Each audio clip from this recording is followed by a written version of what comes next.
Hey y'all, as I record this, it's Thursday and I'm just taking a moment here out on the beach. And it's kind of what I want to talk to you about. I'm going to try to make this video pretty quick, just a moment of your time, and I think that's going to be the theme for what I talk about here is just moments. I've been waiting for this moment just to come out as the sun is setting on the beach and just walk around a little bit. I was hoping to get to do that several times this week, and today's the first day I was able to. Monday, the wind was howling and it was just nasty. The threat of rain, the clouds were all out. Tuesday was freezing cold, and we decided to go out to eat, and before we knew it, the sun had went down on us. Yesterday we drove to Key West, and as beautiful as a drive as that was in the convertible that we got, it was still a little chilly. And I've had some wonderful moments just relaxing. Had some stressful moments driving around and doing a few things, but none of those one moments are going to define this vacation. I want to take all of it together, and that's really what I want to talk to you about just right now. Is we all have a life, and it's filled with different moments, good moments, bad moments. Peter is a really great example of that in Scripture. You know, Peter had a moment where he walked on water. He also had a moment where he doubted Jesus right after that moment where he walked on water, and he started to sink. And yet after that, he had a moment where Jesus saved him, grabbed his hand. Later on, Peter had a moment where he denied Jesus, denied knowing him in any form or fashion. And then just a few days later, he had a moment where him and Jesus had breakfast on the shore, and Jesus asked him, "Do you love me?" And he said, "I do love you."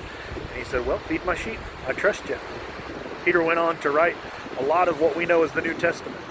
He also went on to do things not so perfectly, but he did go on to be a great example for Jesus. He wasn't perfect, just like all of us. I'd encourage you to look up John chapter 21. Take a look at the story of Jesus and Peter having a moment on the seaside together. Read that. Maybe even take a look at some other people that have had moments with Jesus, good and bad.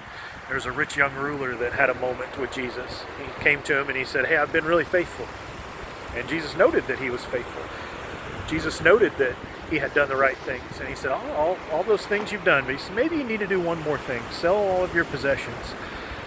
And in that moment, that rich young ruler was not quite as faithful as he should have been, because he turned around and went away sad. I believe that's in Matthew 19. Look up those two scriptures, because those are two moments. Peter's moment of denial didn't define his life.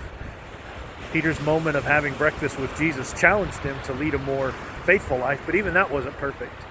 All the good moments that I've had on vacation, all the bad moments that I've had on vacation, none of those individually define it. I've tried to make the best of it, and what's been great about it is that I've got to relax, slow down, and it's just good, just to relax. I think we all should do that. Don't let any one moment define you, good or bad. If you've had a bad day, try to do better tomorrow. If you had a good day, try to keep that momentum going. But whatever the moment that you're in is, don't let it define you. Enjoy it. Relax. Be at peace. Take a little time and enjoy where you're at. I know that's what I'm doing right now.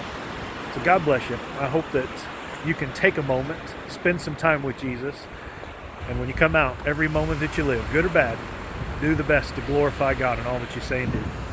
We'll see you soon. God bless.